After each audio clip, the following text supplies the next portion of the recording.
안녕하십니까. GBA-TV 농업뉴스입니다. 신용습도 농업기술원장을 비롯한 연구진들은 지난해 4월 체결한 튀르키예 중앙원예연구소와 공동연구에 관한 협약 내용 이행과 상호 간 교류 협력을 위해 지난 14일부터 18일까지 튀르키예 현지를 방문했습니다.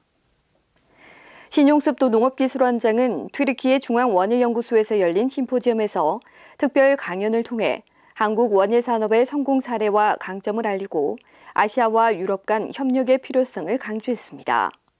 또 튀르키예 버섯 유전자원 수집 실태와 특성평가 결과 분석을 통한 신규 농가소득원 개발에 관한 실무 담당자 간의 협의가 이루어졌습니다.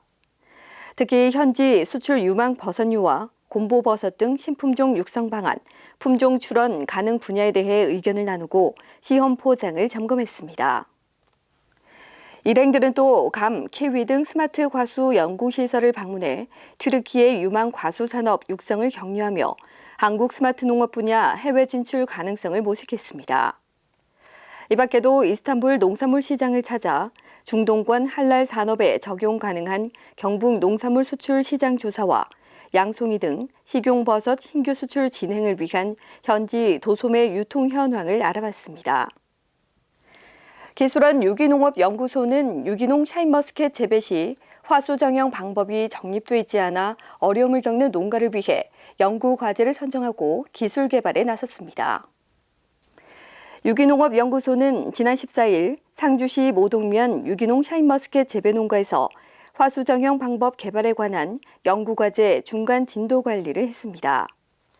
이번 과제는 상주시 농업기술센터와 공동으로 진행하는 현장 실용 과제의 일환으로 제식 4년차의 유기농 포도를 화수정형 4cm, 6cm, 8cm, 12cm, 무처리 등 방법을 달리해 과방중과 과방 길이, 과립중, 당도 등을 조사했습니다. 일반적인 관행 샤인머스켓의 경우에는 포도 꽃송이라고 하죠. 그 화수를 한 3.5에서 4cm 정도 남기는 처리가 어느 정도 정립이 되어 있거든요. 그래서 그렇게 처리를 하고 난 다음에 생장 조절제를 처리를 하면 이제 보통 마트에서 보시는 큰 송이의 샤인머스켓이 달리게 되는데 요거를 유기농에 적용을 하자고 하니 유기농에서는 생장 조절제 처리를 못 하거든요.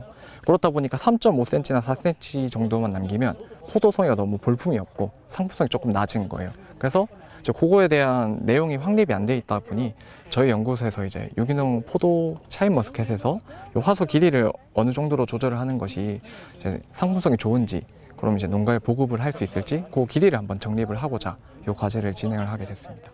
요 길이에 따라서 요 길이가 한 4cm 정도면 뭐 포도가 몇 그램 정도다, 8cm를 남기면 몇 그램 정도다 이런 내용을 제시를 하게 돼서 이제 농가가 자기가 원하는 포도송이 그램만큼을 이제 처리를 할 때 나는 정리를 어떻게 해야겠다 그 기준을 딱 저희가 보급을 할 수 있을 것으로 예상을 하고 있습니다. 화수정형 처리 뒤 생육을 조사한 결과 화수를 짧게 남길수록 과방 길이는 짧았지만 과립 길이와 과립 폭은 큰 차이를 보이지 않았습니다. 또 지난 9월 8일 과실 특성을 조사한 결과 과방중은 364g에서 668g, 과립수는 49.7개에서 89.7개로 화수 길이가 짧을수록 과방중과 과립수가 적었습니다.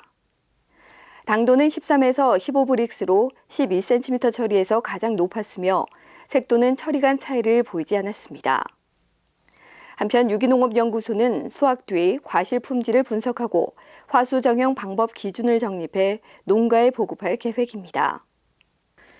요한너 도르너바르트 주한 네덜란드 대사가 지난 13일 풍기 인삼연구소를 방문해 고부가가치 첨단 농업 현장을 경험했습니다.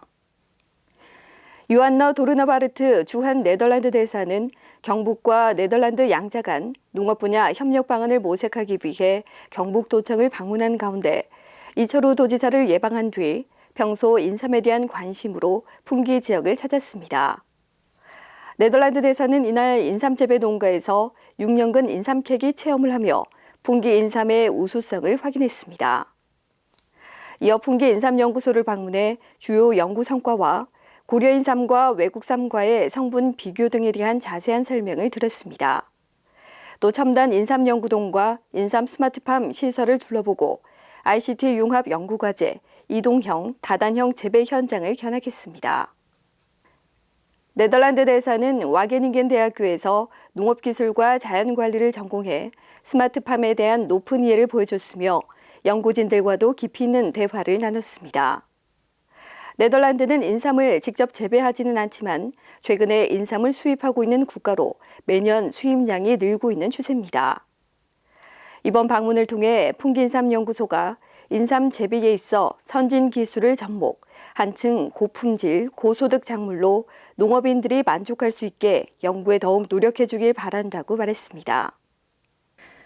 다음은 기술원의 간추린 뉴스입니다.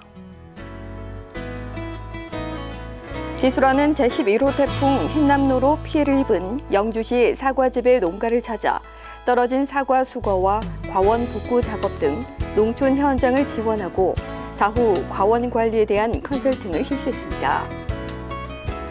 기술원은 지난 13일 영주, 봉화, 의성 등 경북 지역 사과 주산지를 대상으로 심식나방과 갈색무늬병, 탄저병 등 병해충 발생을 예찰했습니다.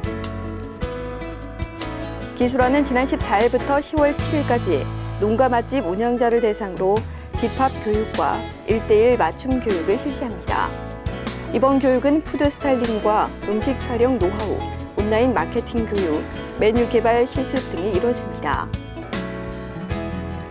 기술원은 지난 14일 상주시 농업기술센터에서 한국생활개선 경상북도 연합회 회원 100여 명을 대상으로 여성 농업인 소득화 자원 교육을 추진하고 전문 경영인으로 성장하는 여성 리더 특강을 마련했습니다.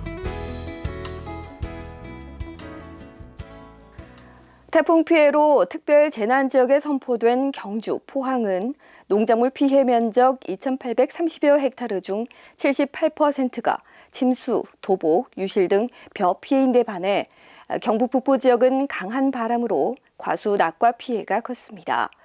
특히 사과 주산지인 영주시는 추정 피해 면적이 1,000헥타르가 넘었는데요.